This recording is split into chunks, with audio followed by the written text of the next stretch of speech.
Assalamualaikum. Good morning. Good morning everyone. Welcome to Jio Pakistan with Huma and Abdullah. कैसे हैं आप सब लोग? अच्छा, एक खबर हम तक पहुंची। मुस्लिम लीग नून के सेनेटर मुशाहिदुल्लाह खान साहब के बारे में आई गैस आपको पता लगा होगा, नहीं तो हम आपको बता दें कि इस्लामाबाद में इनका इंतकाल हुआ है। It was a certain shocking news certainly for us, क्योंकि मुझे नहीं मालूम था कि वो काफ़ी अरसे से बीमार हैं, लेकिन अब जब पता किया तो मालूम हुआ है कि वो अलील थे कुछ अरसे से, और आज बाद नमाज ज़ोहर उनकी नमाज जनाजा अदा की जाएगी। इस्लामाबाद में ही इन्हें सुपुर्द खाक किया जाएगा, और काफ़ी अरसे से बीमार थे। करीबी रिश्तेदार ये बता रहे हैं 68 साल इनकी उम्र थी। सेनेटर मुशाहिदुल्लाह खान पार्लियामेंट में, अगर आप इन्हें याद करें तो he was very vocal about a lot of things. Actually मैं आपको बात बताऊं, एंड माजरत के साथ, I don't know much about him. Obviously senator रहे हैं और कितना ये पॉलिसी मेकिंग में और हर चीज में आगे थे, लेकिन yes you are very right कि इनकी जो स्पीचेस थी वो आपको भूल नहीं सकती, बिकॉज बहुत ही कोहेरेंट, बहुत ही मीनिंगफुल और बड़े अच्छे तरीके से डिलीवर करना, जहां जिनका बड़ा इम्पैक्ट हो। तो वो स्पीचें जो है उनकी वो बड़ी अच्छी तरह लोगों को याद होंगी। और जमहूरियत के दाई, जमहूरियत के हामी, सर्टनली जब फ्लोर ऑफ द हाउस पे गुफ्तगू किया करते थे तो लोग उन्हें सुनते थे, और वो इनकी गुफ्तगू हेडलाइंस भी बनाया करती थी, और फिर पर्टिकुलरली टॉक शोज़ और न्यूज़ शोज़ में मुस्लिम लीग नून की अपनी पार्टी की तर्जुमानी बड़े ज़बरदस्त तरीके से इन्होंने हमेशा की। और अगर हम अपना एक पर्सनल एक्सपीरियंस आपको बताएं तो काफ़ी बार सेनेटर साहब हमारे शो पे भी आए हैं, हमारे शो पे बहुत बार हमारी बात हुई है, और हमने हमेशा बाद में यही डिस्कस किया है कि इनकी हर बात में कोई शायराना बात भी होती है, और शेर ज़रूर ये यूज़ करते थे रादर। तो कुछ लोगों की कुछ चीज़ें होती हैं जो आपको याद रह जाती हैं, और थोड़ा थोड़ा ऐसा लगता था कभी कभी गुस्से के भी तेज़ हैं। तो बहुत इनकी कंट्रीब्यूशन है पाकिस्तानी सियासत के लिए, पाकिस्तान के लिए। अल्लाह ताला इनके दर्जात बुलंद करे, इन्हें जन्नतुल फिरदौस में जगह दे, इनके लवाहिकीन को सब्र दे। और मुस्लिम लीग नून की नायब सदर मरियम नवाज़ ने मुशाहिदुल्लाह खान की वफ़ात पर गहरे दुख का इजहार करते हुए ट्विटर पर लिखा कि नून लीग के वफादार और एक अहम रहनुमा का इंतकाल अफसुर्दा कर गया है। मुशाहिदुल्लाह खान की वफ़ात पार्टी के लिए बहुत बड़ा नुकसान है। उन्होंने हमेशा बाप जैसी मोहब्बत और शफकत दी। अल्लाह ताला उन्हें जवार रहमत में जगह दें। So this was a sad news that we got to know quickly. हम एक और चीज़ आपको बिल्कुल दिखाना चाहते हैं, बल्कि ये हम आपको बताएंगे भी, लेकिन ये देखना बहुत ज़रूरी है। आपको पता है कि वैसे तो वेस्ट में बहुत ज़्यादा, उनके हर शहर में ही ऑलमोस्ट सर्दियों में बहुत ज़्यादा बर्फ़ पड़ती है, लेकिन कुछ जगह हैं जहाँ बर्फ़ नहीं पड़ती, ठंड हो जाती है, but it is very rare कि कहीं माइनस में उनका टेम्परेचर गया हो। ये जो विजुअल्स आप देख रहे हैं ये टेक्सास के हैं, टेक्सास की रियासत अमेरिका, जो कि एक्चुअली गर्म ही मानी जाती है, और उनकी सर्दियाँ भी बड़ी मैनेजेबल कहा जाता है कि अच्छी सर्दियाँ होती हैं। घंटे के लिए जीरो या फिर माइनस में जाता है, या चले एक दिन के लिए चला जाए, लेकिन अब that makes news, that certainly makes news. और अब अरसे बाद बताया जा रहा है कि 130 साल बाद ऐसी सूरत हाल है, obviously because of climate change. Extreme weather conditions का सामना करना पड़ रहा है, जैसे कि पहले खित्तों ने नहीं देखा। और हम यहाँ तो ये एक्सपेक्ट करते हैं कि बारिश हुई और पूरा शहर डूब गया, और उसके बाद बिजली कई दिन तक नहीं आई, लेकिन एग्जैक्ट यही सूरत हाल अमेरिका में भी बनी है, जहां से आप एक्सपेक्ट नहीं करते कि टेम्परेचर माइनस में गया, -10 -6 तक पहुंचा, और उसके बाद तूफान की सूरत हाल तो आई ही आई, साथ ही पूरा का पूरा बिजली का निजाम भी ठप पड़ गया। और ये नहीं कि 1-2 घंटे के लिए, मतलब टिल लास्ट न्यूज़ के मेन को 28 आवर्स तो ऑलमोस्ट हो ही गए थे जब तक इनकी बिजली नहीं थी। ऑलमोस्ट बाज़ जगहों पे 48 आवर्स, और अभी भी बहुत सी जगहों पे बिजली नहीं आई है। और इस टेम्परेचर में इनके घर लकड़ी के होते हैं, उसमें ठंड बहुत से लोगों से बर्दाश्त नहीं है। A lot of fallen sick during the actually मैं आपको एक बात बताऊं, आज सुबह जब उठे हैं तो ट्विटर पे ही आपको ऐसी चीज़ें बड़ी पता चल जाती हैं। तो कुछ रीट्वीट्स हुए थे जिसमें ये एडवाइस की जा रही थी कि अपने आप को गर्म रखने के लिए अपने गैराज में गाड़ी ऑन करके ना बैठें, क्योंकि वो बड़ा डेंजरस है। पूरी एक लिस्ट लिखी हुई थी, और मैं ये वंडर कर रही थी कि कौन इतने एक्सट्रीम मेजर पे जाएगा, और फिर पता चला ये अमेरिका की बात हो रही है। की मेकिंग इतनी फन है कि दिल चाह रहा था you want to be part of it. अच्छा जी, great song. By the way it's 18th और 2 दिन रह गए हैं पीएसएल की ओपनिंग सेरेमनी और पहले मैच में। We are all looking forward to it. यहाँ भी हमारे स्टूडियो में भी कुछ तैयारियां चल रही हैं जो इंशाल्लाह हम अनवेल करेंगे आपको ऑन 28th। अच्छा, जस्ट अ लिटिल ट्रिविया आपको बता दें कि ये जो गाना है पीएसएल 6 का ग्रूव मेरा, इसके 98 लाख से ज़्यादा व्यूज़ हो चुके हैं। मतलब कि ये लिटरली 100 भी क्रॉस करने वाला है। मेरा ख्याल है today by the end of the day ये हो चुका होगा। So people are loving it, people are watching it, and even though people some of them are hating it, लेकिन वो भी वॉच कर रहे हैं। यू नो, मैंने बड़े अरसे बाद PSL का कोई गाना इस तरह से गाड़ियों में बजते हुए देखा है। और हमने साथ में सिग्नल पे देखा कि गाड़ी में से ग्रुप मेरा बड़े बड़े स्पीकर्स पे आवाज आ रही है। So yes, it has created that kind of feel in अवाम। लेकिन अभी हम आपको बताना चाहते हैं कि एग्जैक्टली पहले बात हो जाए, because this is very strange, और ये पता था, ये खतरा था कि इस किस्म की चीज होगी, क्योंकि माशाल्लाह हमारे पास एग्जांपल पोलियो के कतरों का है ना, कि इतनी ज्यादा कॉन्स्पिरेसी थ्योरीज बना ली हैं कि नहीं लगवाने तो नहीं लगवाने। तो कोरोना की वैक्सीन के साथ भी लगता है कि कुछ ऐसा ही हो रहा है। आपको बताएं कि दुनिया भर में कोरोना वैक्सीन लाने का अमल तेज हो रहा है, तो इस वैक्सीन के खिलाफ प्रोपेगेंडा भी कम नहीं। लोगों की बेहतर रहनुमाई और आगाही वैक्सीन मुहिम की बुनियादी जरूरत है। कोरोना के साथ ही मुख्तलिफ कंपनियों ने कोरोना वैक्सीन कम तैयारी पर काम तो शुरू कर ही दिया था। आपको याद है नवंबर में पहली कंपनी ने वैक्सीन बनाने का ऐलान भी किया और फिर ये सिलसिला चल निकला। लेकिन जैसे कि होता है, नई चीज़ के साथ मुख्तलिफ कयास आराइयाँ सामने आने लगी। कहीं बताया गया कि इस वैक्सीन में जानवरों के आज़ा इस्तेमाल किए गए और इसलिए हराम है, और कहीं इसे ट्रैकिंग माइक्रोचिप लगाने का तरीका बताया गया। मतलब कि जितना आप लोग सोच सकते थे ना, जितनी हॉलीवुड मूवीज देखी हुई थी, आराइयाँ ये लंबी लंबी छोड़ी गई, और कभी इस पर सवाल उठाया गया कि वैक्सीन लगाने से बच्चा पैदा करने की सलाहियत खत्म तो नहीं होगी। हर चीज में हम इस मसले को ले आते हैं कि मुझे लगता है कि पैनाडोल खाने से भी ये ना शुरू हो जाए कि जनाब इससे बस ये ना शुरू हो जाए, कहीं इस पे आंच ना आ जाए। ये भी कहा गया कि इस वैक्सीन के बाद भी कोरोना होना ही है। जनाब, आज हाल ये है कि अमेरिका, यूरोप समेत दुनिया भर में हज़ारों अफराद वैक्सीन लगाने से ही इनकारी हैं। ये दुनिया भर का हाल हम बता रहे हैं आपको। हम जब कहते हैं कि हमारे यहाँ मसाइल हैं, मुझे लगता है कि पाकिस्तान में तो क्या ही रेजिस्टेंस हुई होगी कोरोना वायरस की इत्सल्फ, जो अमेरिका और दुनिया की तरक्की याफ्ता ममालिक में वो भी हुई है। लेकिन वैक्सीन की रेजिस्टेंस अगर ब्रिटेन में ही देखा जाए ना, तो वो साउथ एशियन कम्युनिटी ही है जो सबसे ज्यादा कर रही है।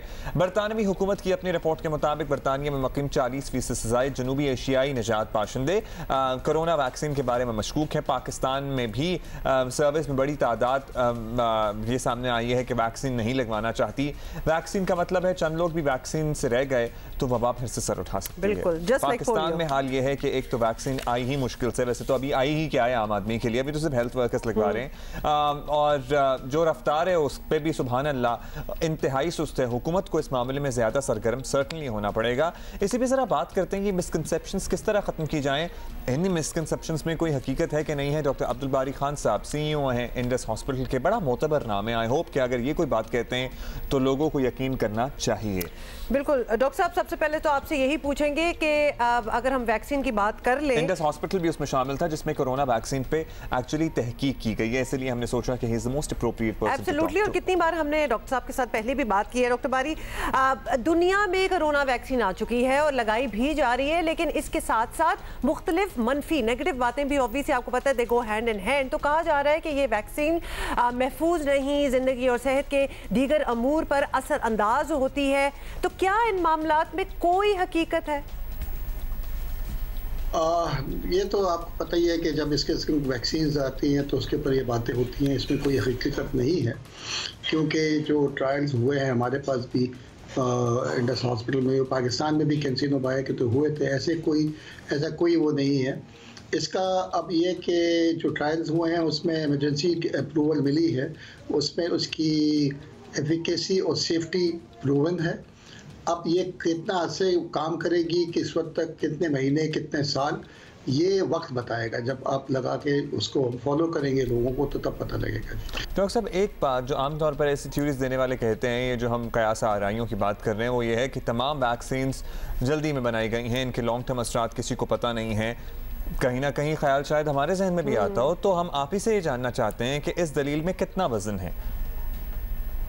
देखें, जो आम बीमारी हो ना तो उसको आपको टाइम लगता है, लेकिन जब एक पेंडेमिक सिचुएशन हो जहाँ पूरी दुनिया इफेक्टेड हो तो उसके लिए फ़ौरन जल्दी ही किया जाता है और फास्ट ट्रैक पे काम होता है, उसकी ये चीज़ें दी जाती हैं। लॉन्ग टर्म इम्पैक्ट जो है ना, वैक्सीन, फ्लू वैक्सीन और दूसरे भी इस्तेमाल बनी हैं दूसरे फ्लूज के लिए भी, लेकिन अभी तक कोई आप कुछ कह नहीं सकते हैं। लेकिन कोई ऐसा अनटुवर्ड रिएक्शन या ऐसा कोई साइड इफ़ेक्ट जो है ना वो अभी नज़र में नहीं आया है कोई, और होपफुली अब तो काफ़ी ऐसा हो गया जब से क्लिनिकल ट्रायल भी हो रहे हैं, अभी तक कोई ऐसा रिएक्शन आया नहीं है। आया नहीं, सुनने में कुछ ऐसी चीज़ नहीं आई। लेकिन वैक्सीन्स भी आपको पता है कि कुछ वैक्सीन्स हैं उनकी ज़रा स्ट्रॉन्गर आफ्टर इफेक्ट है फॉर अ डे और 2। वो तो हर आप कभी फ्लू शॉट भी लगवा लें, सुने बच्चों को वैक्सीन लगवाते हैं, बच्चों को 2 दिन तक बुखार नहीं आता। फ्लू शॉट लगवाएं तो 1 दिन आपको बुखार हो जाता है, तो ये तो बड़ी नॉर्मल सी चीज़ है। एनीवे डॉक्टर साहब आपसे ये पूछेंगे कि पाकिस्तान में अब तक तो अब ऑब्वियसली आम अफराद को इस वैक्सीन तक रसाई नहीं मिली, अगले चंद माह में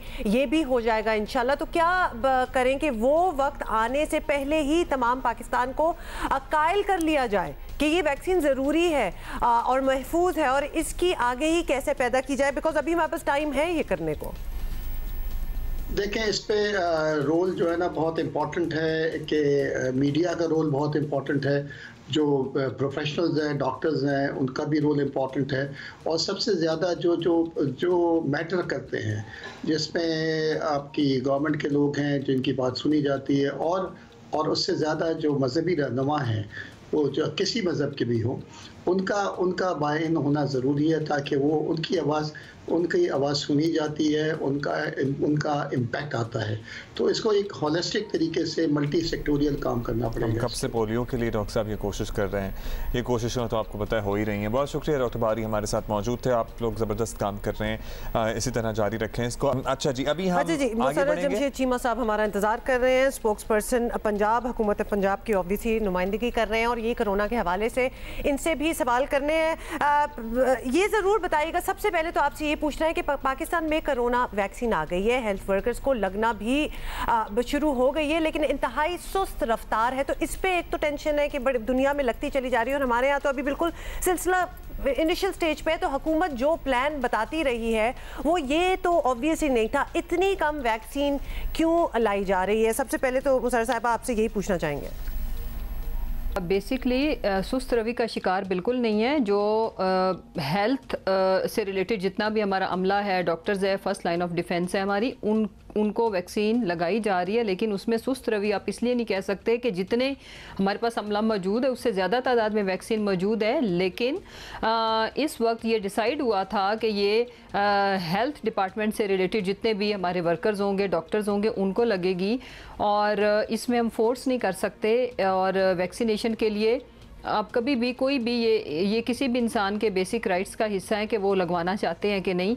और कुछ लोग, कुछ हमारे डॉक्टर्स, तो मैं नहीं कहूँगी कि कुछ मेडिकल का अमला इस तरह का है जो थोड़ा सा रिलक्टेंट है, तो उसके लिए हमने बारहा ये उनको बावर कराया है कि ये लगवाना बहुत ज़रूरी है। जैसे डॉक्टर फैसल सुल्तान ने भी ये आके ऑन एयर बोला कि वो चूँकि इसके लिए क्वालिफाई नहीं करते, is not a practicing doctor, otherwise वो ख़ुद भी लगवाते। अच्छा मुसर्रत साहब, अब जो वैक्सीन दस्तयाब है उसकी तादाद भी इंतहाई महदूद है, उधर आपने 65 साल से ज़ायद उम्र के अफराद की रजिस्ट्रेशन भी शुरू कर दी है, फिर 60 से ऊपर वाली वैक्सीन पंजाब कब पहुँचेगी, ये भी एक सवाल है। और अंदाज़ा है कि कितने अरसे में 65 साल वाली ब्रैकेट के सब लोगों को लग जाए ताकि फिर अगले लोगों की बारी आए, क्योंकि हमारे यहाँ तो 55 से ऊपर ही ऑलमोस्ट लोगों को इतनी severe old age critical illness हो जाती है कि वो सभी वल्नरेबल हैं, लिटरली 55 पे ओल्ड हो जाते हैं। देखिए, सबसे पहले तो मैं अर्ज़ करूं कि वैक्सीनेशन की आपने कहा कि कम तादाद में नहीं है, जितनी फिल वक्त फ़ेज़ वाइज जिस तरह से डिसाइड हुआ है उस हिसाब से हमारे पास इनफ क्वांटिटी है। लेकिन इस महीने के एंड तक या मार्च के अवाइल में हमने 8 महीने पहले एक कॉन्ट्रैक्ट साइन किया था, और उसके तहत एक वैक्सीन है एस्ट्राजेनेका, उसकी भी कोई तकरीबन 17 मिलियन जो है ना वो डोजेज़ उसकी हमें मिल जाएंगी।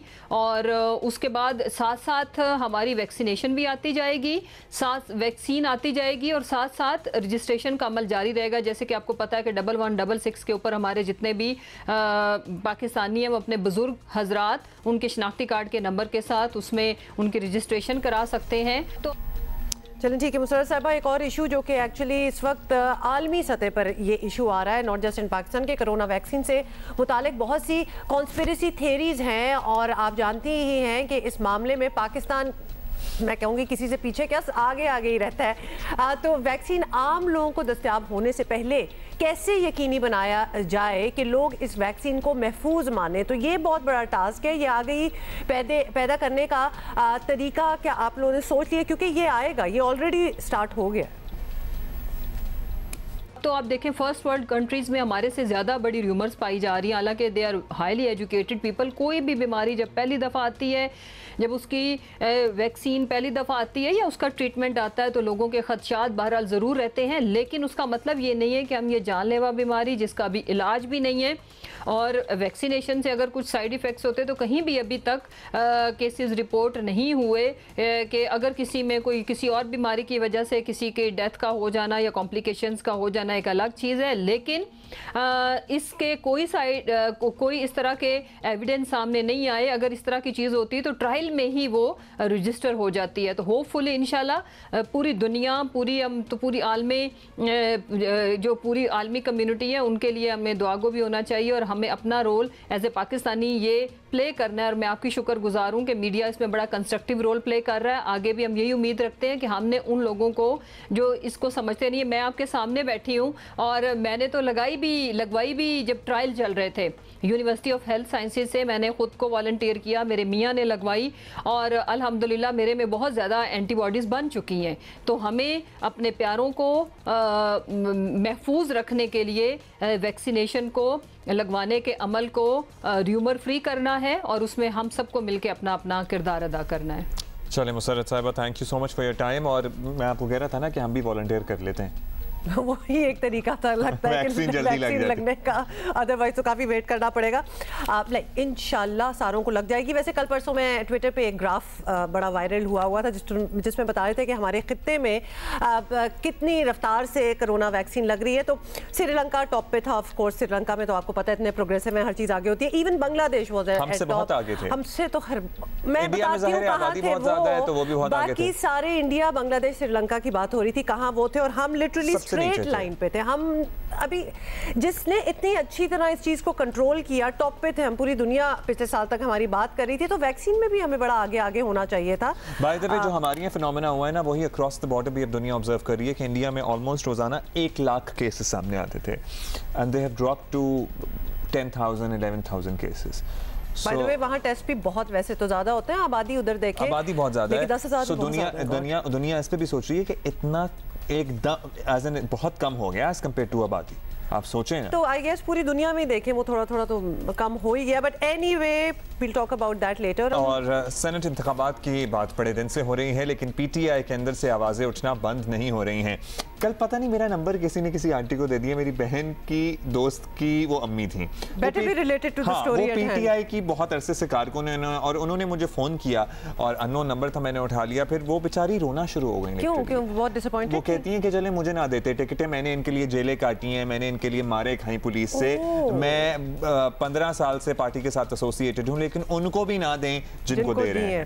अच्छा जी, ये एक्चुअली तो which tells you कि ये बड़ी एक जनरल कंसेंसस है और ये फीलिंग है। आपको बताएं कि सेनेट इंतखाबात में तहरीक इंसाफ के उम्मीदवारों पर पार्टी के अंदर से उठने वाले एतराज़ात भी अभी तक जो है वो हल नहीं हो सके। कुछ आपने भी जिक्र कर दिया अब, और टिकट्स बांटने की कमेटियां बनाने के बावजूद भी वज़ीर आज़म इमरान खान को ये मामला खुद देखना पड़ रहे हैं और सेनेट के लिए उम्मीदवारों को टिकटें देने के लिए वज़ीर आज़म इमरान खान ने सीनियर वज़रा और पार्टी रहनुमाओं पर मुश्तमिल कमेटियां बनाई थीं, जिन्होंने नाम फाइनल कर दिए, टिकट जारी हो गए, लेकिन फिर चारों सूबों और इस्लामाबाद से तहरीक इंसाफ के अंदर से एतराज़ सामने आने लगे और वो तो हम आपको बता ही रहे हैं। कारकुनों के दबाव पर एक टिकट वापस से तब्दील भी हो गया, लेकिन बस वो आयवाश ही था। लेकिन हालात इस नहज पर पहुंचते नजर आए कि वज़ीर आज़म इमरान खान को खैबर पख्तूनख्वा और पंजाब से नाराज़ लोगों से खुद मुलाकात करके मनाना पड़ा।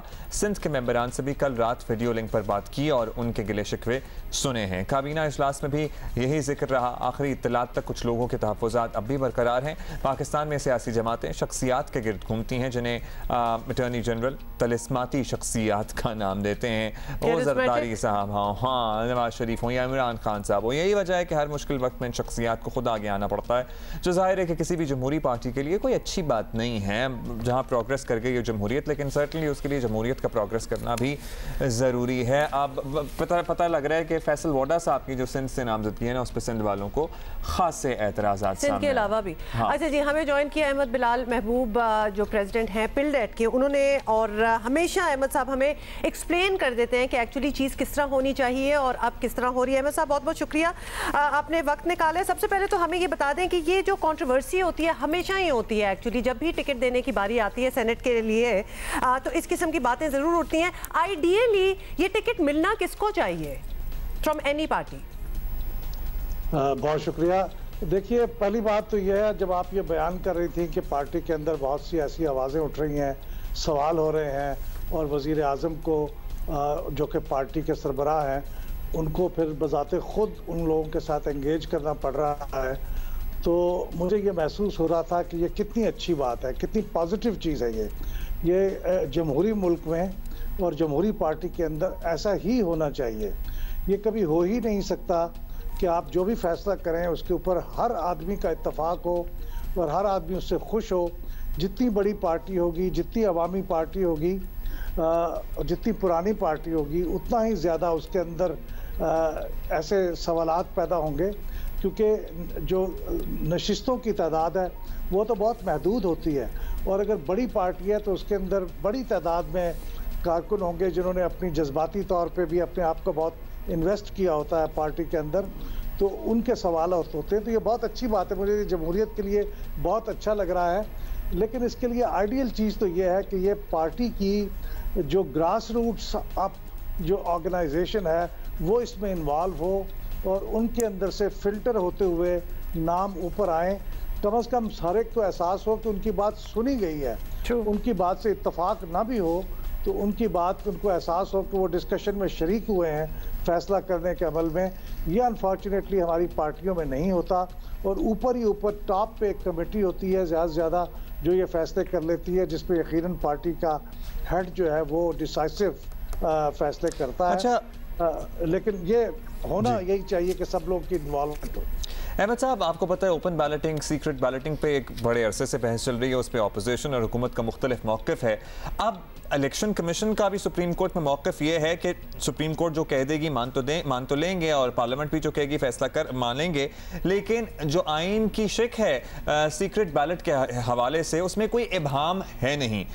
तो एक तो उसमें फिर क्या इंटरप्रिटेशन हम तवक्को करें सुप्रीम कोर्ट से? दूसरा ये कि आईनी तरमीम हो गई तो फिर तो जाहिर है किसी को कोई एतराज़ नहीं होना चाहिए, लेकिन अगर फिलहाल जो सूरत हाल है as it is secret ballot को रखते हुए कितना मुश्किल काम है हुकूमत के लिए कि हॉर्स ट्रेडिंग रोके।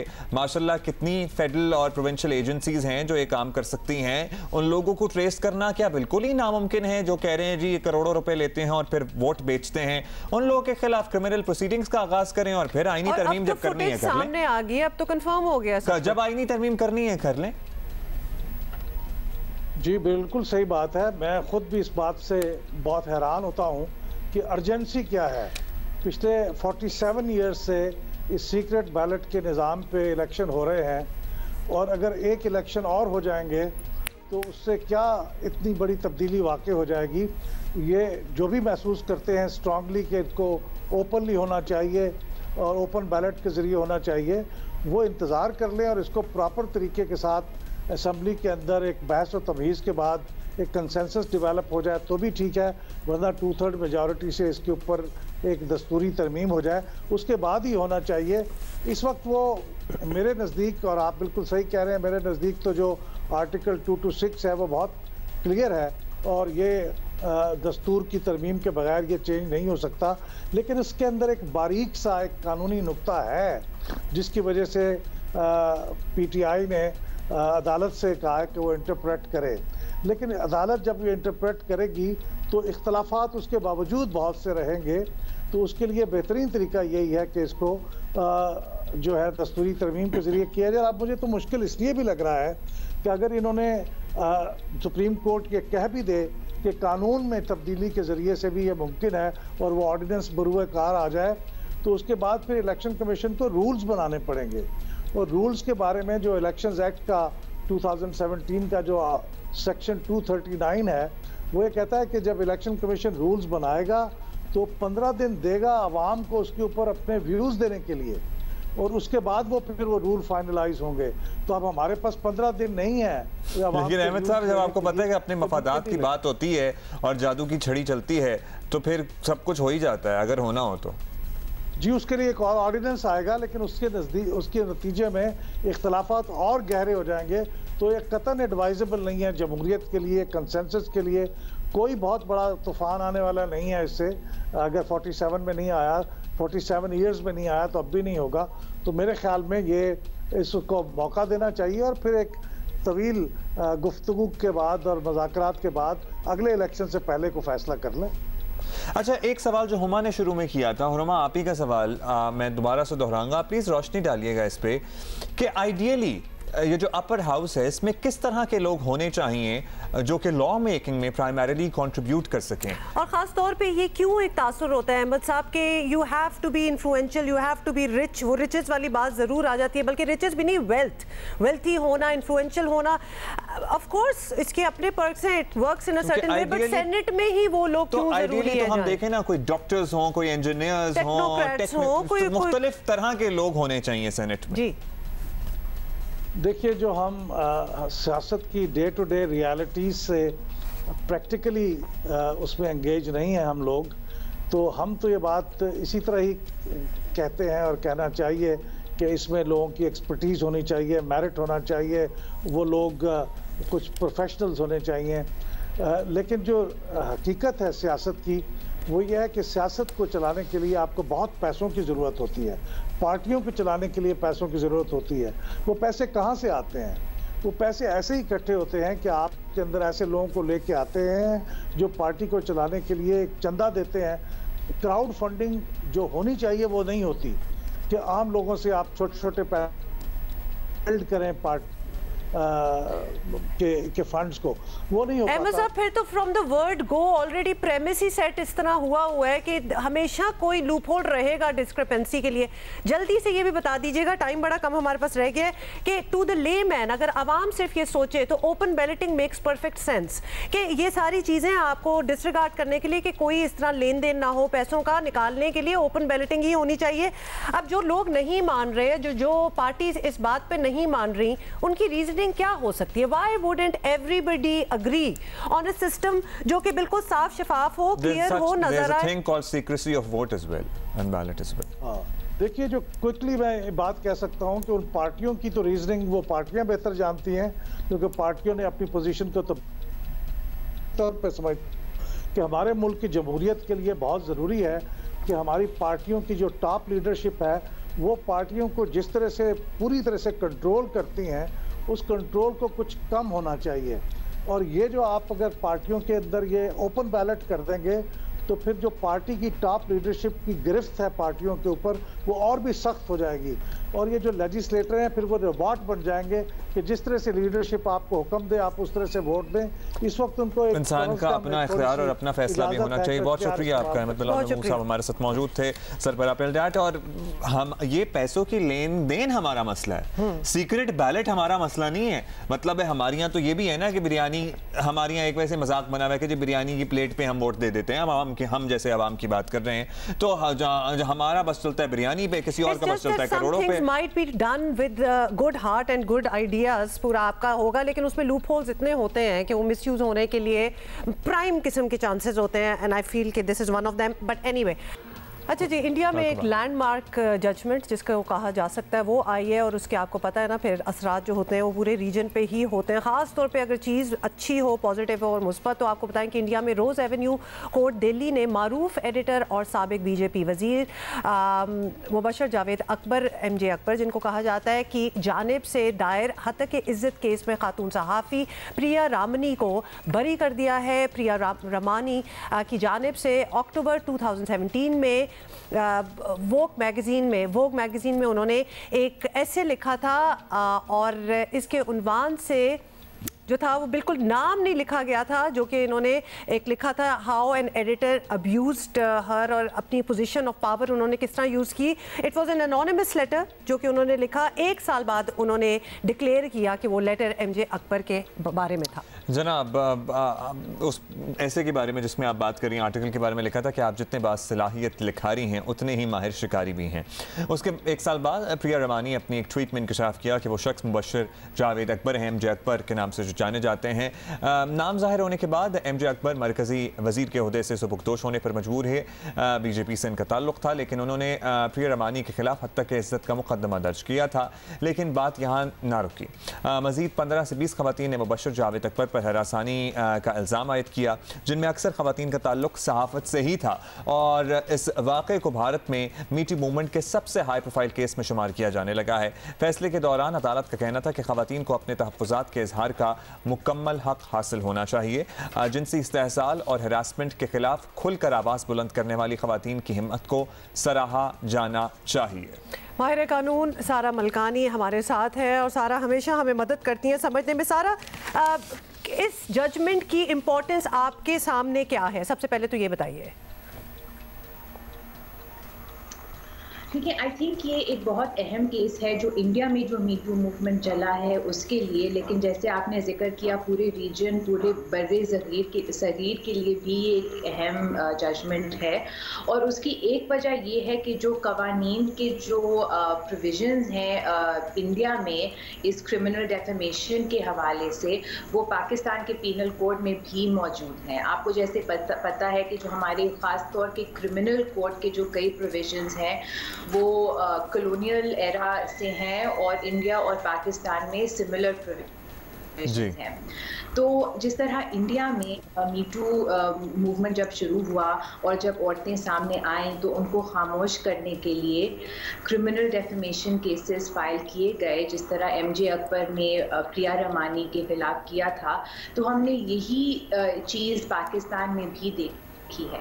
और ये आपके शो में भी जिक्र हुआ है और कई जगह जिक्र हुआ है कि कुछ हाई प्रोफाइल केसेस में भी ये चीज़ हुई है कि जो अक्यूज्ड हरासर हैं उन्होंने इस क्रिमिनल डेफेमेशन के कानून का सहारा लेकर एक क्रिमिनल मुकदमा उस औरत के खिलाफ दर्ज किया है जो कि सामने आई है ये बताने के लिए कि उसको हरासा किया गया। अब इंडिया में ये जो जजमेंट आई है उसमें कोर्ट ने इस क्रिमिनल डेफेमेशन की एक्विजिशन को क्वॉश किया है और जो प्रिया रमानी हैं जो अक्यूज थी उनको एक्विट किया है। और ये कहा है, सिर्फ यही नहीं कहा कि क्रिमिनल डेफेमेशन जो कंप्लेनेंट है MJ अकबर साहब, उन्होंने अपना बर्डन ऑफ प्रूफ डिस्चार्ज नहीं किया और ये उन्होंने साबित नहीं किया कि उनके खिलाफ क्रिमिनल डेफेमेशन प्रिया रमानी ने कमिट की है, बल्कि उन्होंने इस पूरे इशू को एक कॉन्टेक्स्ट में रखा जो सेक्सुअल हरासमेंट जो कि बहुत बड़ा इशू है हर जगह इंडिया में भी, उस कॉन्टेक्स्ट में रखा। और जो ऑब्स्टिकल्स, जो मराहिल औरतें फेस करती हैं जो हरासा होती हैं और उनके लिए प्रोसेसेस, एवेन्यूज़ कम होते हैं या बल्कि होते ही नहीं हैं, उस सब चीज़ों, उस सब फैक्टर्स को इस जज में कंसिडर किया गया। तो इसी वजह से ये एक बहुत अहम जजमेंट है इंडिया के लिए भी और पूरे और खित्ते के लिए भी। बहुत शुक्रिया सारा मलकानी हमारे साथ हैं और हूबहू सिमिलर सिचुएशंस हमने अपने यहाँ भी देखी हैं। राशिद साहब ने बहुत इंटेंस काम किया तो है, लेकिन उन्होंने कॉमेडी भी जब की है तो बहुत ही लाजवाब कॉमेडी किया और आजकल भी बहुत कुछ नया कर रहे हैं। उनसे हम तफसील से बात करेंगे, लेकिन उन्हें पहले वेलकम कह दें और फिर एक स्टोरी है। राशिद साहब अस्सलाम वालेकुम, कैसे हैं आप? Welcome to Geo Pakistan again, क्योंकि आप पहले जब आए थे तो हमने बड़ा एंजॉय किया था आपके साथ और बीच में फिर कोविड आ गया और सब। आपको तो नहीं हुआ? नहीं चलें अल्हम्दुलिल्लाह आपको नहीं हुआ। बहुत कम लोग वैसे हमें इर्द गिर्द मिलते हैं जो बचे रहे हैं इस वबा से, इस बीमारी से महफूज रहे हैं। अब्दुल्ला आप भी बचे रहे हैं अल्हम्दुलिल्लाह। कैसे? अल्लाह का कुछ शुक्र करना पड़ेगा, मजाक कर रहे हैं। This is all you know funny banter. अच्छा जी, सिंध में क्या हो रहा है आपको पता है ना कि ज़मीनी इलेक्शन के बाद से जो कशीदगी है वो थम नहीं रही है, वो बढ़ रही है। पीपल्स पार्टी तहरीक इंसाफ का फड्डा एक्चुअली हम इसे कहेंगे सिंध में सियासी दर्जा हरारत को कहीं से कहीं ले गया है। क़यादत को ख्याल रखना चाहिए कि हालात कंट्रोल से बाहर ना हो। कराची में तजावुज़ात के खिलाफ ऑपरेशन के दौरान सिंध असम्बली में अपोजिशन लीडर हलीम आदिल शेख के खानदान की मिल्कियत कहे जाने वाला एक फार्म हाउस बिल्डोज होने के बाद से कराची में सियासी दर्जा हरारत नीचे नहीं आ सका। वैसे इधर मैं आपको इसलिए ज़रूर रोकूंगी क्योंकि आए दिन हमें खबरें मिल रही होती हैं कि लोगों के घर या बिल्डिंग या व्हाटएवर, लेकिन इनके नहीं होने चाहिए। नहीं एग्जैक्टली, तो फड्डा सारा इधर से शुरू होता है। जब इनका हो जाए भाई, बाकी गरीब आवाम का जब होता है तब तो ये नहीं कोई निकलते हैं जू नहीं रेंगती किसी के सर पे, लेकिन यहाँ ये पूरे शहर को उखाड़ उखाड़ के रख देंगे क्योंकि इनका फार्म हाउस जो है वो बुलडोज हो गया, तो ये ईंट से ईंट बजा देंगे। एग्जैक्टली, और वही हो रहा है, आप देख भी रहे हैं। बात यहाँ तक पहुंची कि मलीर PS 88 में ज़िमनी इलेक्शन के दौरान हलीम आदिल शेख को गिरफ्तार कर लिया गया। तहरीक इंसाफ की क़यादत इस पर पीपल्स पार्टी के खिलाफ खासी गुस्से में नजर आई। बिलावल भुट्टो के कहने पे मुराद अली शाह ने मुर्तजा भुट्टो की तरह कल मुझे कत्ल कराने की साजिश की थी और इसके लिए मैंने कल सुबह प्रेस कॉन्फ्रेंस में बताया हुआ, लेकिन मारने वाले से जिंदा करने वाला बेहतर होता है। इंशाअल्लाह इन चोरों का खात्मा हम सब के हाथ में होगा। सिंध हुकूमत होश के नाखून ले और कोई अक्लमंदी से काम करे, कानून की पासदारी करे। इस तरह की अगर खुली बदमाशी, कभी कहते हैं मैं जवाबदेह नहीं हूँ, कभी कहते हैं जी सारी ज़मीन ही, अभी वो भी मैं देख रहा था कल परसों कोई लगे हुए थे कि जी सारी ज़मीन ही हमारी है, तो मैंने प्राइम मिनिस्टर को भी जवाब देनी हूँ। इस तरह की अगर ये माइंडसेट इनका बनता जा रहा है तो मैं इनसे दरख्वास्त करूँगा, बड़ी आजिज़ाना, क्योंकि सारे MNAs MPs खड़े, मैं आजिज़ाना दरख्वास्त करूँगा इनसे कि अपना माइंडसेट थोड़ा ठीक करें, और अगर यही रवैया रहा तो फिर सिंध हुकूमत के लिए बहुत खतरनाक है। गिरफ्तारी हुकूमत की हिम्मत पर हुई है, तो हुकूमत ने जब उनको एक रोज पहले तक कई पुराने मुकदमात में गिरफ्तार नहीं किया था तो इलेक्शन वाले दिन भी गिरफ्तार नहीं करना चाहिए था। हम समझते हैं कि वो सियासी और इंतखाबी अमल पर असरअंदाज हुई हुकूमत इसके जरिए, और ये मुनासिब नहीं है। देखें, हम तो ये सब चीज़ें भुगतते हुए आए हैं। हमें ये बखूबी इल्म है कि अगर आज आप अपनी ताकत का नाजायज़ इस्तेमाल करेंगे तो कल आपको भुगतना पड़ सकता है। इसलिए गुजारिश है सिंध हुकूमत से कि सियासी टेम्परेचर को इतना ना बढ़ाएं, इफ़हाम व तफ़हीम से काम लें। ये इस पॉइंट में यकीनन जान है कि पुराने मुकदमात लाकर इलेक्शन वाले दिन गिरफ्तार करना, वो फिर सियासी इंतकाम की उससे भी बू आने लगती है, तो वहाँ भी सोचना चाहिए था। हाँ, उस दिन जो कार्रवाई हुई, असलहा लहराना और वो सारा कुछ, उस पर यकीनन आप प्रोसीडिंग्स बढ़ाते आगे। खैर, पीपल्स पार्टी भी कहाँ खामोश रहती है, हर सतह से जवाब दिया गया और भरपूर दिया गया। मैं नहीं समझती कि जस्ट बिकॉज वो PTI का MPA है या वो सूबाई असम्बली के अंदर अपोजिशन लीडर है, ये शख्स हलीम आदिल शेख बदमाशी करते पकड़ा गया है।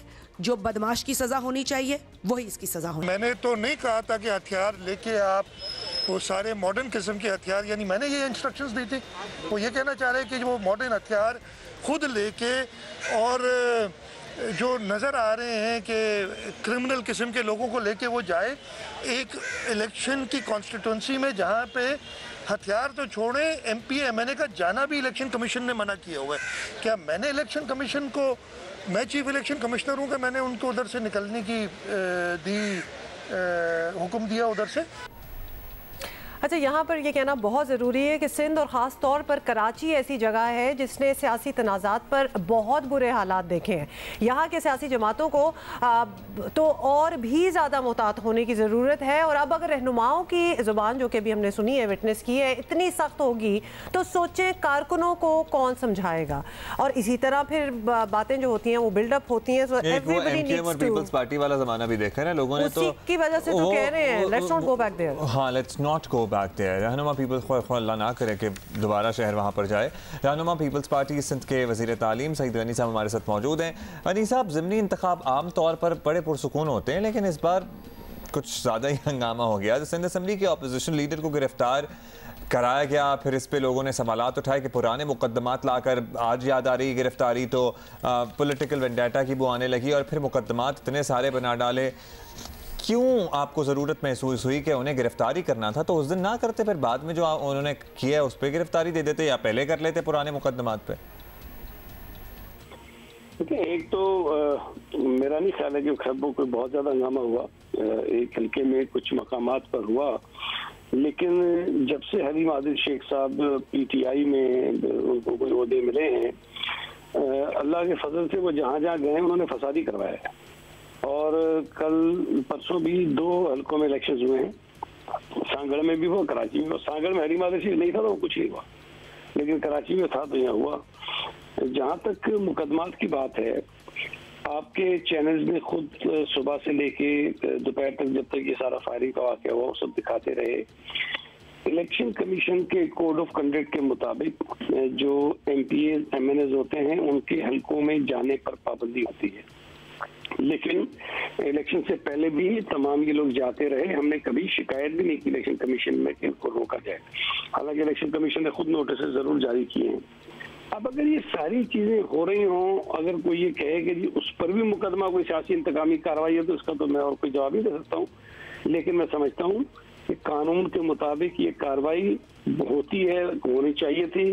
बल्कि मैं तो मुतालबा कर रहा हूँ बार बार कि इलेक्शन कमीशन को खुद FIR करवानी चाहिए हलीम आदिल शेख के ऊपर, इसलिए कि इलेक्शन कमीशन ने एक ऑर्डर जारी किया जिसमें उन्होंने कहा कि हलीम आदिल शेख साहब सुबह से पूरे हलके में मुसल्ला लोगों के साथ गश्त पर हैं, पोलिंग स्टेशन के अंदर जा रहे हैं, जो इलेक्शन कमीशन ने खुद माना है इस बात को।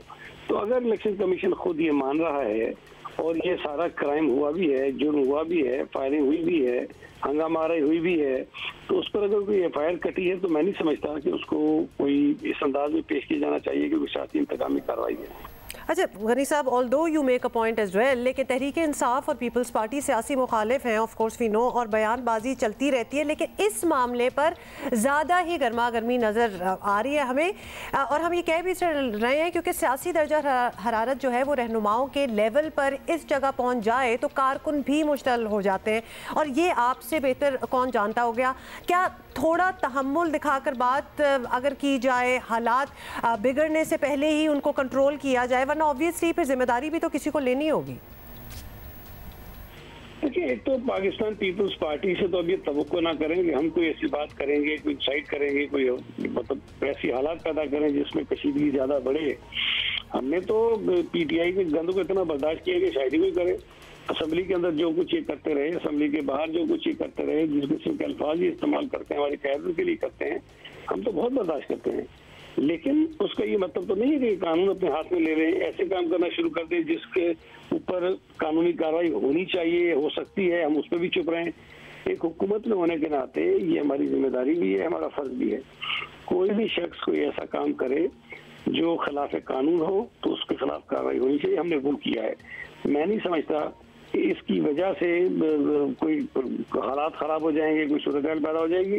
वो अगर ये ना भी हो तो PTI कर रही होती है, रोजाना कर रही होती है। हलीम आदिल शेख तो माशाल्लाह मारूफ है इस बात के लिए। और एक बात मैं आपको बता दूं, इनके अपने लोग बड़े खुश हैं, वो कहते हैं कि ये हर जगह जाके फसादी करवाते हैं। अच्छा वो इनके साथ जो हुआ ये हमारी भी बेइज्जती करवाते हैं और हमारी पार्टी का नाम भी खराब। अच्छा गनी साहब, सेनेट इंतखाबात भी सर पर आ गए हैं और जाहिर है कि पीपल्स पार्टी तो चाहेगी कि अपोजिशन के मेंबरान भी आपके उम्मीदवारों को वोट दें। हालात जिस जगह पहुंच गए हैं, क्या अब भी मुमकिन है कि आप उन लोगों से वोट मांगें? देखिए, हलीम आदिल शेख से तो जाहिर है कि हमने वोट नहीं मांगना। वो एक आदमी है, जहाँ PTI के बहुत सारे मेंबर्स हैं, उनमें से एक ये भी है। हमारे कैंडिडेट्स मैं समझता हूँ कि बेहतर हैं PTI के कैंडिडेट्स के मुकाबले में। जो कुछ PTI का हशर हुआ है उनकी अपनी पॉलिसियों की वजह से, महंगाई की वजह से, बेरोजगारी की वजह से, वो आपको सांगड़ और मलीर के इंतखाबात में सामने नजर आता है कि कितनी बुरी और इबरतनाक शिकस्त, जिल्लत आमिर शिकस्त PTI के कैंडिडेट्स को हुई है। तो जो लोग हल्कों में पॉलिटिक्स करते हैं वो इस बात को अफोर्ड नहीं कर सकते कि वो PTI की मजीद सपोर्ट जारी रखें। लिहाजा हमें इस बात का यकीन है कि PTI के बहुत सारे मेंबर्स पीपल्स पार्टी के अच्छे कैंडिडेट्स को सेनेट में वोट देंगे और PTI की इन्हीं हरकतों की वजह से देंगे जो वो कर रहे हैं। तो जो हलीम आदिल शेख साहब ने किया है, PTI के कई लोग ऐसे हैं जिन बातों को पसंद नहीं करते हैं। वो कहते हैं कि ये गलत तर्ज अमल है, ये नहीं करना चाहिए। सियासत में रवादारी होती है, सियासत में बर्दाश्त होती है, सियासत में कई लिहाज भी किया जाता है। लेकिन इन चीज़ों की वजह से मैं ये समझता हूँ कि शायद हमारे वोट कम नहीं होंगे, बढ़ेंगे।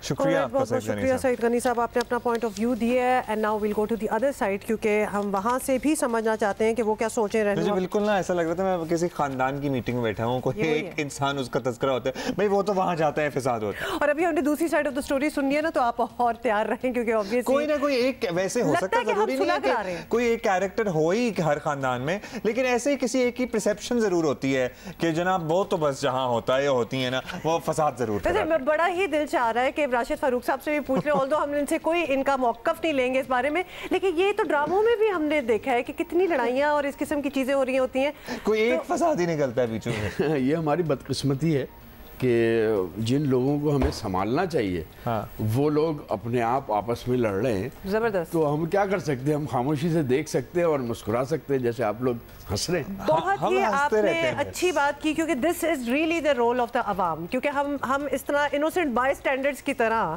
साइड पे देख रहे होते हैं और या तो मजा हम पे भी गिर सकता है। कोरोना आता था, अब हंसी आती है। अब हंसी so ये बात भी तब्दील हुई है। अच्छा जी, अभी हमें ज्वाइन किया है खुर्रम शेर जमान साहब हमारे साथ मौजूद है, तहरीक इंसाफ के। बहुत शुक्रिया खुर्रम साहब। खुर्रम साहब, मामला इलेक्शन कमीशन के कवानीन की खिलाफ वर्जी का है।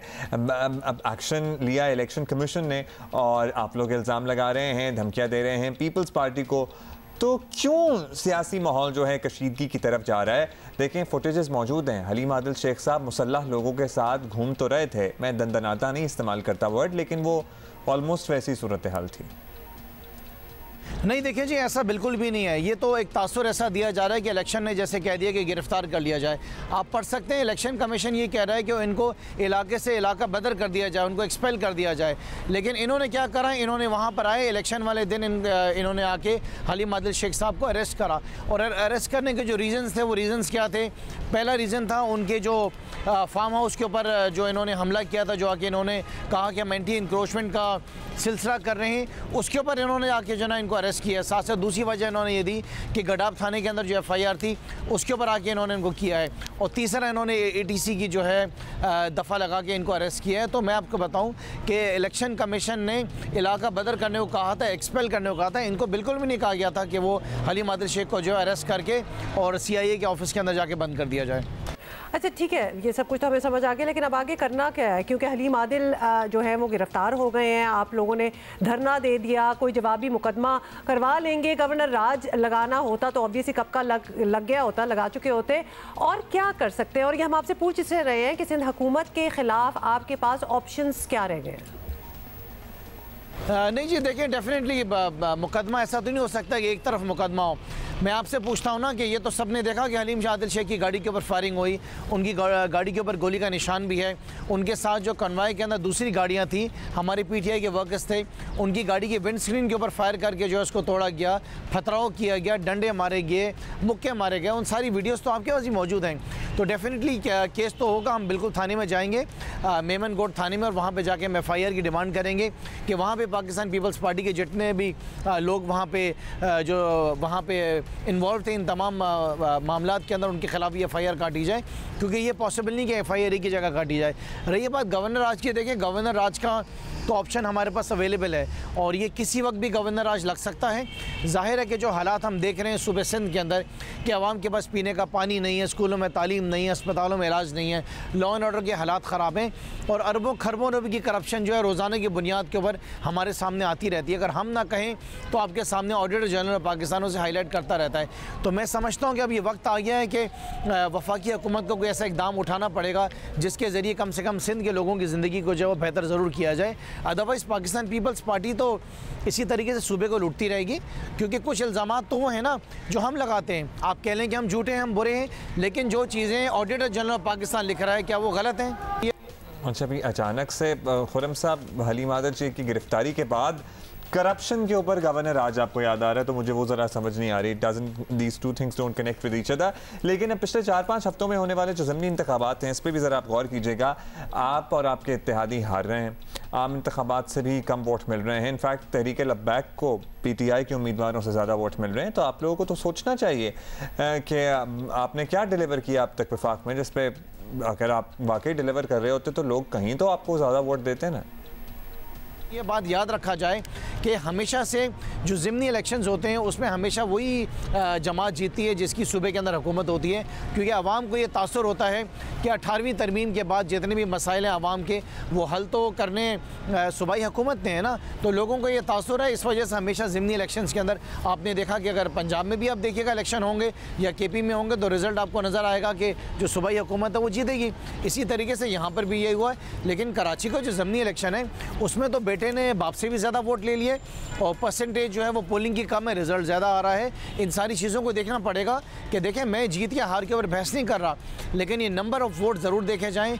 इलेक्शन कमीशन ने जिस तरह इलेक्शन को कल का जो है वो चलाया है, मैं समझ रहा हूँ कि इलेक्शन कमीशन खुद भी मुकम्मल तौर पर नाकाम हो गई है।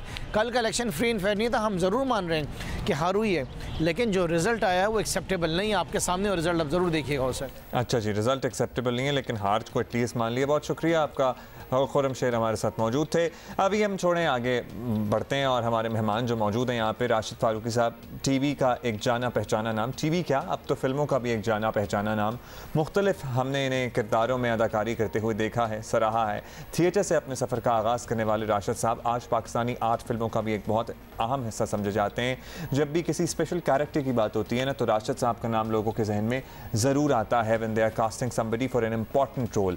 फिल्म लाल कबूतर में इन्होंने ज़बरदस्त अपना जो इंतखाब था उसे साबित किया और once again he nailed it, और इन्हें लक्स स्टाइल अवार्ड भी दिया गया है for his performance in Lal Kabootar. बिल्कुल, और of course as you know आज वो हमारे मेहमान है। राज साहब, ये जब आप सियासत वगैरह देखते हैं और फिर अपनी स्क्रिप्ट्स जो आपको आती हैं कि फ़िल्मों के लिए कुछ होती हैं ना स्क्रिप्ट्स, जिनको आप टीवी पे भी जब हम देखते हैं कोई मूवी तो कहते हैं कि भाई बहुत ही फैंटास्टिकल है, ऐसा होता तो नहीं है, लेकिन माशाल्लाह हमारे पास तो ऐसे अब टॉपिक्स हो गए हैं कि हमारी रियलिटी ज़्यादा ख़तरनाक लगती है और हमारी फिक्शन जो है वो फिल्म बड़े हमें सॉफ्ट सी लगती है। आप भी यही सोचते हैं कभी?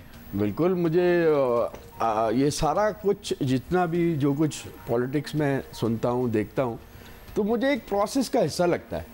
डेमोक्रेसी ख़त्म कर दी जाती है, फिर डेमोक्रेसी आती है और फिर आहिस्ता आहिस्ता ग्रो करती है, तो मुझे बुरा नहीं लगता।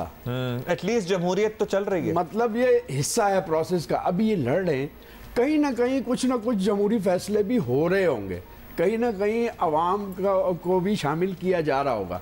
बहुत ज़्यादा नहीं, तनासब शायद दूसरी चीज़ों का ज़्यादा हो, वो कम है, लेकिन है। जब डेमोक्रेसी नहीं होती तो वो तनासब बिल्कुल भी नहीं होता। तो इसलिए मुझे, लेकिन लर्न मैं ये ज़रूर करता हूँ कि ये सब कुछ एक एक्टर के लिए उसके एक्सपीरियंसेस, उसकी नॉलेज ही सब कुछ होती है, तो ये सब कुछ मेरे इस्तेमाल में आता है। तो आपने किसी करप्ट सियासतदान का किरदार निभाया है कभी ज़िंदगी में, किसी फिल्म या टीवी में? हाँ, लेकिन वो कोई ज़्यादा बहुत पॉपुलर नहीं था अभी तक, तो इस तरह मुझे नहीं मिला कोई कैरेक्टर। हाँ, कुछ करप्ट पुलिस वाला या लाल कबूतर में तो करप्ट पुलिस वाला ही था आपका एक। तो इसी तरह से अगर मुझे मौका मिलेगा तो मैं भरपूर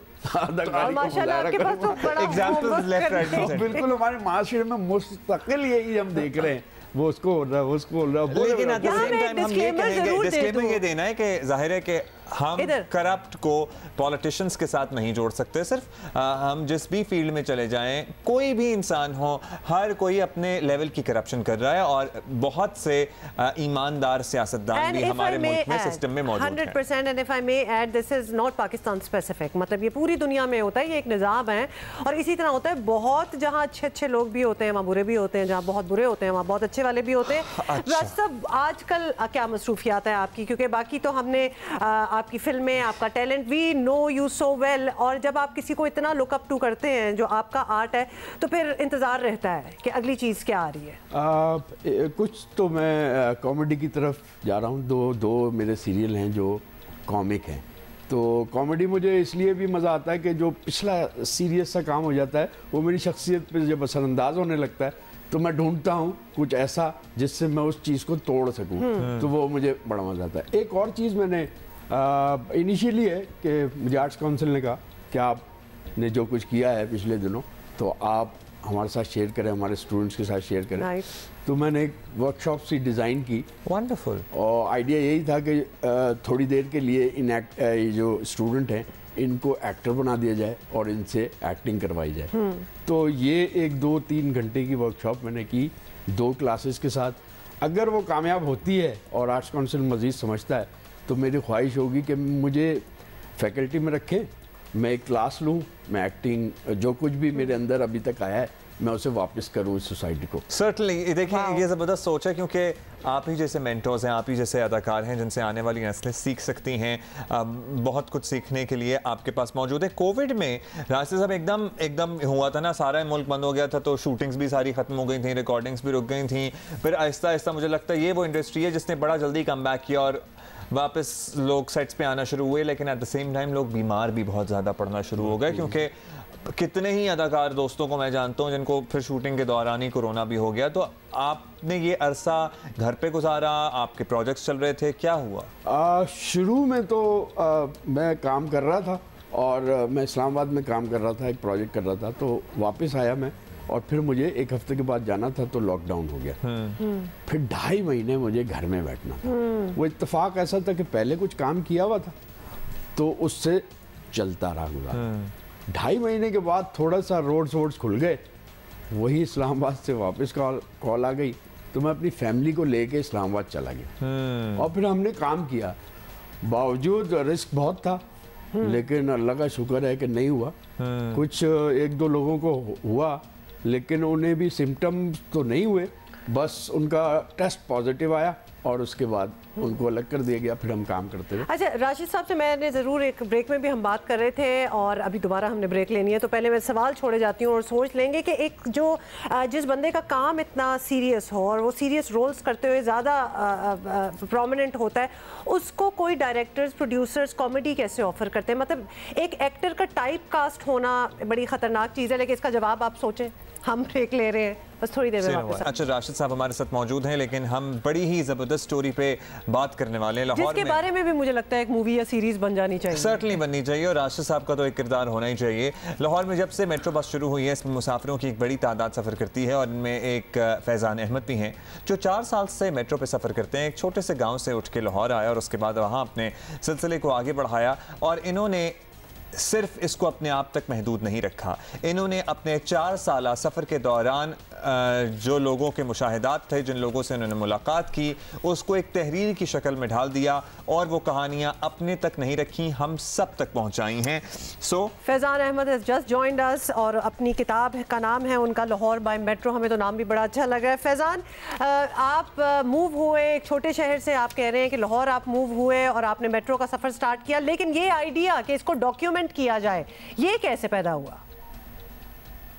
थैंक यू। अच्छा, लाहौर में जब मैं मूव हुआ तो मैं डिफरेंट पैसेंजर्स के साथ ट्रैवल कर रहा था। मैं जब यूनिवर्सिटी जा रहा था तो मैंने सोचा कि 1 घंटा जाते और 1 घंटा आते मेट्रो बस में मैंने टाइम स्पेंड करना है, क्यों ना इस ड्यूरेशन में कुछ क्रिएटिव चीज़ की जाए।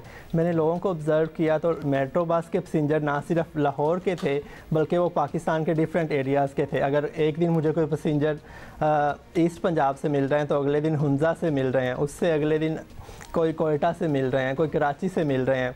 तो ये मेट्रो बस में पैसेंजर्स की डाइवर्सिटी थी, डिफरेंट बैकग्राउंड से थे, डिफरेंट प्रोफेशन के लोग थे, डिफरेंट एज ग्रुप के लोग थे। आराम से आपसे बात करने को राजी थे? नहीं, बिल्कुल ऐसा नहीं था कि मैं किसी भी पैसेंजर से अप्रोच करूं और वो मुझे अपनी स्टोरी दे दे और अपनी पिक्चर दे दे एक पब्लिक स्पेस पे। मैं डिफरेंट पैसेंजर से अप्रोच करता था। अगर एक मुझे पर्सन कह देता था कि they are not comfortable about sharing their story, तो मैं दूसरे पर्सन से अप्रोच कर सकता था, क्योंकि मेट्रो की प्लेसेस ख़वातीन तो बहुत ज़्यादा रिलक्टेंट होती हैं इस तरह एक स्ट्रेंजर लड़के से बात करने के लिए, तो वो फिर कैसे मुमकिन हो पाया? क्योंकि मेरा जहन में भी यही सवाल आ रहा था कि कोई शायद मेरे पास आके मेरे से बात करना शुरू करे तो मैं अपनी कहानी भी शेयर ना करूं उसके साथ। बिल्कुल। अच्छा, वुमेन से अप्रोच करना काफ़ी डिफरेंट था। मैं डिफरेंट तरह से अप्रोच करता था। अगर कोई बूढ़ी खातून जा रही हैं तो मैं उनका सामान उठा के मेट्रो बस में उनके साथ बैठता था, अपनी सीट उनको देता था। जब नेक्स्ट पर्सन किस तरह से हेल्प की जाए, उनको सही डायरेक्शन दी जाए, तो जब हम उनके क्वेश्चन करते हैं तो वो सुनते हैं बात, वो अपनी स्टोरी शेयर करते हैं और वो बिलीव करते हैं कि ये पर्सन ठीक वे से स्टोरी हमारी लिखेगा या शेयर करेगा। किसी का रुझान इस तरफ हो, स्टोरीज भी जमा हो गई, तस्वीरें भी। ये कब सोचा कि इसको एक किताब की शक्ल देनी है और फिर किताब की शक्ल देनी है और इस कॉन्फिडेंस के साथ कि लोग इसको ख़रीदेंगे, ये कॉन्फिडेंस कब आया? अच्छा, 2013 में मैं लाहौर मूव हुआ और ये जर्नी स्टार्ट हुआ। 2017 में मैं डिफरेंट आर्ट बुक्स पढ़ना शुरू किया। मैं एक फ़ोटो बुक्स लिख रहा था, मैं फ़ोटो बुक्स की तरफ मेरी सोच थी, तो मैं ट्रैवल बुक्स पढ़ी जैसे सावे बुक रिव्यू और इस तरह से। मुझे पता चला कि अमेरिका में बसेस में और सावे में लोगों ने इस तरह की डिफरेंट बुक्स लिखी हुई हैं। पाकिस्तान में ही लोग वहाँ पे बसेस में डांस करते हैं, इंजॉय करते हैं, पार्टी करते हैं। पाकिस्तान में ही हम जस्ट इसको एक ट्रैवलिंग स्पेस समझते हैं। जब मैंने बुक्स रीडिंग स्टार्ट की तो मैंने सोचा कि क्यों ना इन पिक्चर और स्टोरीज़ को इकट्ठा करके अपनी बुक कंपाइल की जाए लाहौर बाय मेट्रो के नाम से। बड़ा अच्छा, मेरा ख्याल है कि आप अगला स्टेप आपका मे बी ऑरेंज लाइन होनी चाहिए। मैं तो बिल्कुल सोच रही थी क्योंकि या फिर आपकी मुल्तान मेट्रो या पिंडी मेट्रो में होना चाहिए ये सिलसिला, क्योंकि हमारे यहाँ तो आप कह रहे हैं ना दुनिया बाहर एंजॉय करती है, एंटरटेन होती है। हमारे यहाँ तो माशाल्लाह अभी हम इसी बहस से नहीं निकले कि किसी भी मॉडर्न शहर में ये पब्लिक ट्रांसपोर्ट मैस ट्रांजिट का निज़ाम होना चाहिए कि नहीं होना चाहिए। हम उस बहस में पड़े हुए हैं, पढ़ लेना चाहिए इस बात पे। बिल्कुल। और मेट्रो बस में ये था, जिन लोगों से मैं बात करता था ये कॉमन पीपल थे पाकिस्तान में, क्योंकि हमारे वीआईपी लोगों के हम इंटरव्यूज़ देख सकते हैं, वो कैसे ज़िंदगी गुजार रहे हैं, किस तरह से रह रहे हैं। तो इस बुक में आम लोगों की कहानियाँ हैं, वो किस तरह से रह रहे हैं, किस तरह से स्ट्रगल कर रहे हैं, और वो ये सारी बुक में वो चीज़ें। बहुत ही खूबसूरत सोच है। फैज़ान, जल्दी से बता दें कि आपकी किताब कहाँ से ख़रीदी जा सकती है? अच्छा, मैंने बुक सेल्फ पब्लिश की है और किक स्टार्टर प्लेटफॉर्म पे लॉन्च की है। 45 डेज़ की ये कैंपेन है और अब 18 डेज़ रह गए हैं। जिसने भी बाय करनी हो ये Kickstarter Lahore by metro पे जाके available. As an online platform या ऑनलाइन खरीदी जा सकती है, जल्दी से बताएं। एग्जैक्टली किक स्टार्टर एक यूएस की वेबसाइट है जहाँ पे हर कोई आर्टिस्ट या कोई भी इंडिविजुअल काम कर सकता है। पाकिस्तान में मैं जब डिफरेंट पब्लिशर ये लाहौर बाय मेट्रो अवेलेबल है, इंशाल्लाह हम भी वहाँ से खरीदेंगे। Thank you Faizan for joining in, thank you for being with us. मैं तो फैज़ान से भी पूछना चाहता था कि इन्होंने जितने लोगों से मुलाकात की, क्या उनसे सवाल किया कि क्या आपको मेट्रो चाहिए थी कि नहीं चाहिए थी? क्यों पॉलिटिसाइज करने की कोशिश? कुछ जो लोग उसका फ़ायदा उठा रहे हैं वो क्या ही बात है। राशिद साहब, बड़ी कोशिश थी कि आप दोनों की कोई मुलाकात हो जाए और कुछ फिल्मों में इनकी किताब जो है वो आ जाए, लेकिन आइडिया कैसा लगा आपको? बहुत अच्छा, ये एक सीरीज बन सकती है मेट्रो के नाम से। थोड़ा से क्रिएटिव राइटर हो तो वो इसको उसी कहानी को एक्सटेंड कर सकते हैं, मतलब आगे पीछे करके और अपने तखय्युल को शामिल करके बहुत सारी चीजें बनाई जा सकती हैं। राइट राशिद साहब, वो टाइप कास्ट होने का सवाल मैंने आपके लिए छोड़ा था। उसको कैसे, बहुत से अदाकार हैं जो कहते हैं हम टाइप कास्ट हो गए। असल में मुझे ऐसा लगता है कि जब से ये हमारी फील्ड जो है ना थोड़ी सी कमर्शलाइज हुई है ना, तो मार्केटिंग एजेंसियों का हम पे ज़्यादा असर हो गया है। पहले हमें वो प्रोड्यूसर जो डिग्री लेके आते थे और वो डील करते थे, उनको समझ भी होती थी कि एक एक्टर को किसी और किस तरह के किरदारों में आप कास्ट कर सकते हैं। आप उन्हें आसानी होती है कि वो एक जो हिट हुआ हुआ कैरेक्टर है, अगला उसी तरह का दूसरा कैरेक्टर उसी को कास्ट कर लेते हैं।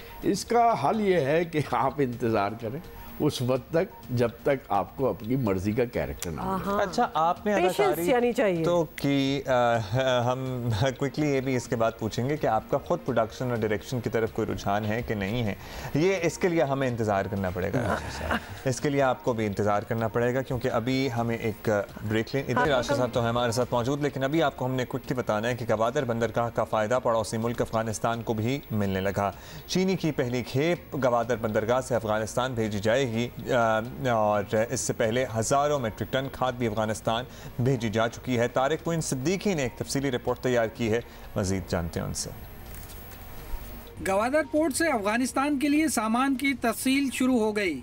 China overseas port holding company limited के चेयरमैन जांग बाओजिंग ने मीडिया से बातचीत करते हुए कहा कि पहली शिपमेंट में हज़ारों मेट्रिक टन खाद भेजी गई है। 300,000 metric tons of sugar, which are coming maybe within 2 weeks, and more DAP fertilizer, wheat, and other materials will come to Uganda and delivered to Afghanistan.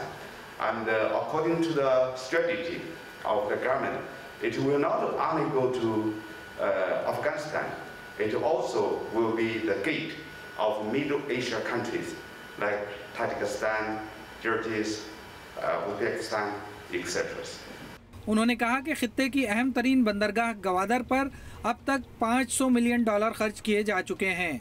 International airport समेत मुख्तलिफ मंसूबों के लिए $5 अरब खर्च किए जाएंगे। For the supplementary project like new international airport, East Bay Expressway, Vocational Training Institute, China-Pakistan Friendship Hospital, Desalination Plant, all these projects are grant from China. It is around 5 billion yuan, something like that. $5 billion or? Right. That is yuan. Yeah. उनका कहना था कि पाकिस्तान की 60% नौजवान मजबूत अफरादी क़ुव्वत चीन के सनतकारों के लिए कशिश रखती है। 43 कंपनियां रजिस्टर्ड हो चुकी हैं। सनतों का क़याम पाकिस्तान खुसूसन बलूचिस्तान के हज़ारों नौजवानों को रोजगार फराहम करेगा। Majority of the population are under 30 years old. I was told 60% of Pakistani are under the age of 30 years old. And the majority of them are around 18 or 20. So this is the Allah blessing. And we should, that also these people need employment. And the Chinese side, they need more competitive laborers and strong laborers. So it is a good match between China and Pakistan. CPEC पर गुफ्तगू में उनका कहना था कि Covid के दौर में सीपेक का कोई एक मंसूबा भी नहीं रुका, बल्कि वक्त से पहले एक स्कूल और पाक चीन स्किल डेवलपमेंट इंस्टीट्यूट मुकम्मल किया गया है। कैमरामैन अदनान याहिया के साथ तारिक मुइन सिद्दीकी, जियो न्यूज़, कराची। चलें जी, ज़बरदस्त। राशिद साहब, क्विकली हमने आपसे जाने से पूछा था कि डायरेक्शन वगैरह आपका करने का कोई प्लान है, क्योंकि अल्टीमेटली बहुत से अदाकार आ जाते हैं। डायरेक्शन मैं नहीं करना चाहता। उसकी वजह यह है कि मैं उतनी सलाहियतें अपने अंदर महसूस नहीं करता जितनी एक डायरेक्टर के अंदर होनी चाहिए पहले। और अगर मैं प्रोडक्शन मुस्तकबिल में करूँगा भी, अभी इस पर सोचा नहीं है, तो वो भी सिर्फ इसलिए कि मैं अपने आप को, जो मैंने फैमिली बनाई है, जो मेरी अपनी ज़िंदगी, उसको सपोर्ट देने के लिए मुझे हेल्प मिले तो मैं प्रोडक्शन करने की कोशिश करूंगा।